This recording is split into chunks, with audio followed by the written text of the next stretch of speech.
আসসালামুয়ালাইকুম everyone. আজকে দেখাবো ঘরে থাকা মাত্র 2টা উপকরণ দিয়ে তৈরি কম খরচে কনডেন্স মিল্কের সহজ রেসিপি। রসমালাই থেকে শুরু করে প্রায় প্রতিটা ডেজার্ট তৈরি করতেই কিন্তু কনডেন্স মিল্ক প্রয়োজন হয়। তার সাথে দেখাবো কনডেন্স মিল্ক দিয়ে তৈরি আইসক্রিম তৈরির সহজ রেসিপি। মাত্র 3টে উপকরণ দিয়েই এই মজাদার কুকিজ আইসক্রিম তৈরি করতে পারবেন। তো চলুন এই গরমে ঠান্ডা ঠান্ডা রেসিপি শুরু করা যাক।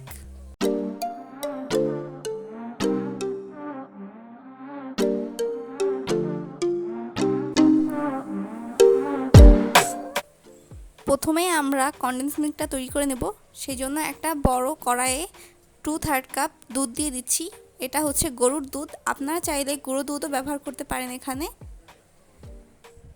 1/3 কাপ দিয়ে দুইবার দিলেই কিন্তু 2/3 কাপ হয়ে যায়।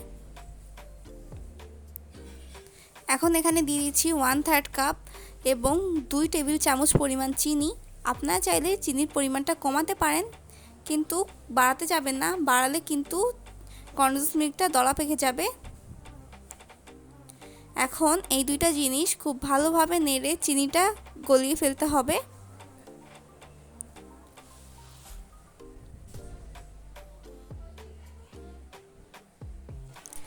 চিনিটা গলে গেছে, এখন এটাকে অনবরত জাল করতে হবে যতক্ষণ না পর্যন্ত একটা ঘন মিশ্রণ তৈরি হচ্ছে। এই সময় কিন্তু চুলার ফ্লেমটা থাকবে মিডিয়াম টু হাই, অর্থাৎ মিডিয়াম থেকে একটু বেশি, এবং অনবরত নাড়তে হবে।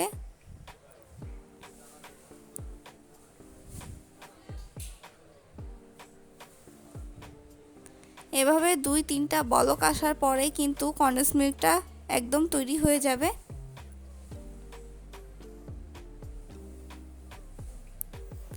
প্রায় 5 থেকে 6 মিনিট লাগতে পারে।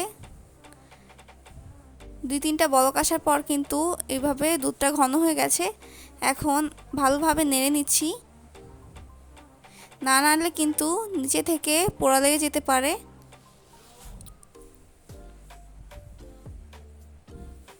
খুব ভালোভাবে নেড়ে সব একসাথে মিশিয়ে নিতে হবে।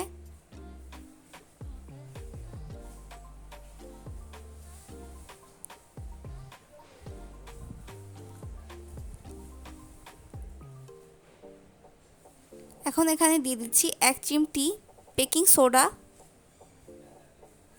দিয়ে দ্রুত কিন্তু নেড়ে ফেলতে হবে।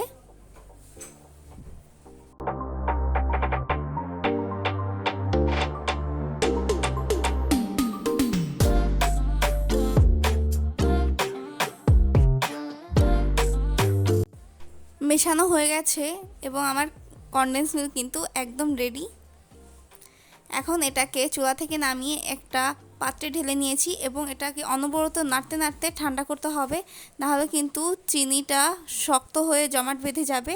তখন আর কনডেন্স মিল্কটার ঘনত্ব এরকম থাকবে না। সেজন্য আপনারা গরম অবস্থাতেই নাড়তে থাকবেন, নাড়তে নাড়তে এটা ঠান্ডা হয়ে যাবে, তখন পারফেক্ট কনডেন্স মিল্কটা তৈরি হয়ে যাবে। প্রায় 5-6 মিনিট এভাবে নাড়তে নাড়তে কিন্তু কনডেন্স মিল্কটা ঠান্ডা হয়ে যাবে। তখন আমরা আইসক্রিম তৈরির পর্যায়ে চলে যাব। এখন আমরা আইসক্রিম তৈরি করব। সেজন্য একটা মিক্সিং বোলে 1 কাপ হুইপ ক্রিম দিয়ে দিলাম।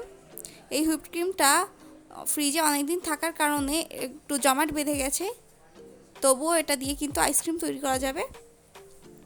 এখন একটা ইলেকট্রিক বিটারের সাহায্যে এটাকে বিট করে নিচ্ছি যতক্ষণ না পর্যন্ত ক্রিমটা একটু ফ্লাপি হয়ে যাচ্ছে।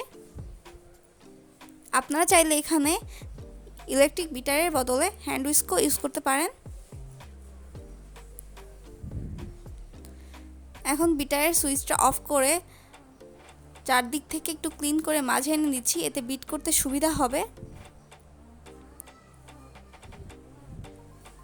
আবারও 2-3 মিনিট বিট করে নিতে হবে।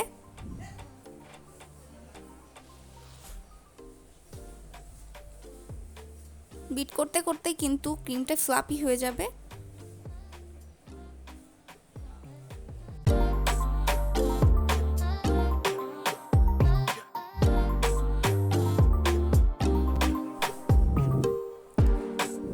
আবারও সেম প্রসেসে আমরা ক্রিমগুলো মাঝে এনে নিচ্ছি। আপনারা চেষ্টা করবেন ক্রিমটা বিট করার সময় বড় ধরনের কোনো পাত্র ব্যবহার করতে। প্রথমে ছোট পাত্র নেওয়ায় ক্রিমটা বিট করা যাচ্ছিল না, বারবার চারপাশে ছড়িয়ে যাচ্ছিল। সেজন্য আমরা বড় একটা পাত্র নিয়ে নিয়েছি। বড় পাত্র নিলে কিন্তু ক্রিমটা তাড়াতাড়ি বিট করা হয়ে যায় এবং চারদিকে ছড়িয়ে পরিবেশ নষ্ট হয় না। তো ক্রিমটা একদম ফ্লাপি হয়ে গেছে। এখন আমরা সেই কনডেন্স মিল্কটা দিয়ে দিচ্ছি।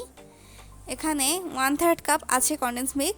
আপনারা চাইলে একটু কম করেও দিতে পারেন, আর যদি মিষ্টি একটু বেশি পছন্দ করেন তাহলে আর একটু বেশি বাড়িয়ে দিতে পারেন। এখন এই কনডেন্স মিল্ক আর হুইপড ক্রিমটা খুব ভালোভাবে মিশিয়ে নিতে হবে। এটাকে কিন্তু আর ফ্লাপি করার প্রয়োজন নেই, শুধুমাত্র ভালো মিশে গেলেই হয়ে যাবে।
বিট করা হয়ে গেছে এবং আমাদের আইসক্রিমের মিশ্রণ কিন্তু একদম রেডি।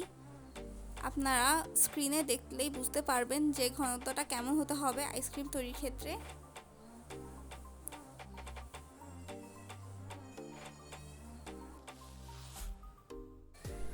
এখন এখানে হাফ চা চামচ ভ্যানিলা এসেন্স দিয়ে দিচ্ছি। আপনারা চাইলে অন্যান্য ফ্লেভারও ইউজ করতে পারেন এখানে, অথবা ভ্যানিলা এসেন্স নাও ইউজ করতে পারেন, কারণ হুইপ ক্রিমে কিন্তু আগে থেকেই ফ্লেভার অ্যাড করা থাকে। তো এখন এটাও ভালোভাবে মিশিয়ে নিতে হবে।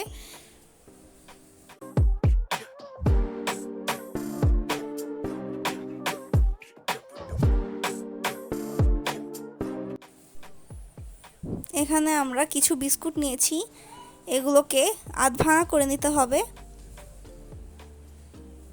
কুকিজ আইসক্রিম তৈরি করতে কিন্তু আমরা এই বিস্কিট ব্যবহার করব। তো এই বিস্কিটগুলো আমরা আইসক্রিমের মিশ্রণের ভিতরে দিয়ে দিলাম। এখন ভালোভাবে মিক্স করলেই কিন্তু আমাদের আইসক্রিমের মিক্সচারটা ফাইনালি রেডি। আপনারা চাইলে এটি স্কিপও করতে পারেন। আপনারা এখানে অন্যান্য ইমালশন ব্যবহার করতে পারেন অথবা অন্যান্য ফ্লেভারও ইউজ করতে পারেন, এটা আপনাদের নিজেদের ইচ্ছা।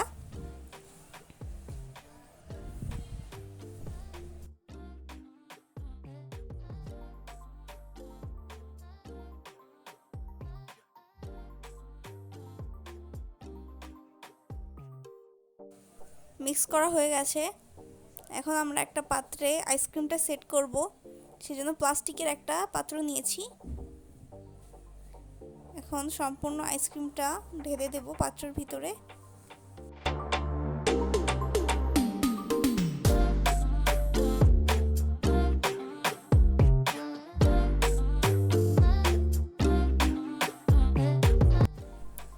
এখন উপরের অংশটা ভালোভাবে মসৃণ করে দিতে হবে।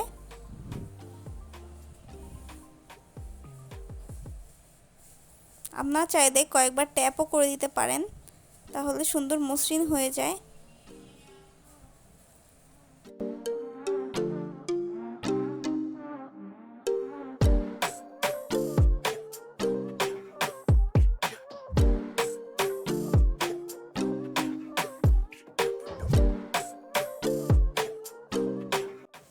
হয়ে গেছে। এখন বক্সের ঢাকনাটা লাগিয়ে দিচ্ছি। খুব ভালোভাবে লাগাতে হবে যাতে কোনো বাতাস ভিতরে না ঢুকতে পারে। এবং এটা ফ্রিজে রেখে দিচ্ছি। অন্তত 6 থেকে 7 ঘন্টা এটাকে ফ্রিজেই রাখতে হবে। আমরা সারা রাতের জন্য ফ্রিজে রেখেছিলাম। এখন এটাকে বের করে দেখাচ্ছি কেমন হয়েছে। প্রথমে বাটির ঢাকনাটা খুলে নিলাম।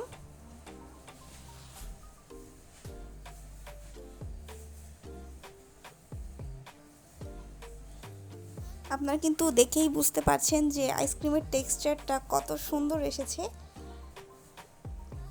এখন একটা বাটিতে আমরা সার্ভ করে নিচ্ছি। আপনারা এই আইসক্রিম দিয়ে মিল্কশেক সহ বিভিন্ন ধরনের ডেজার্ট তৈরি করতে পারবেন।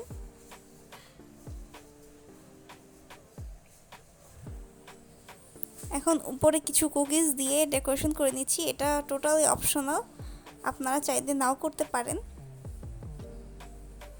আশা করছি আজকের এই সহজ রেসিপি ভালো লেগেছে। সবাই অনেক ভালো থাকবেন। আল্লাহ হাফেজ।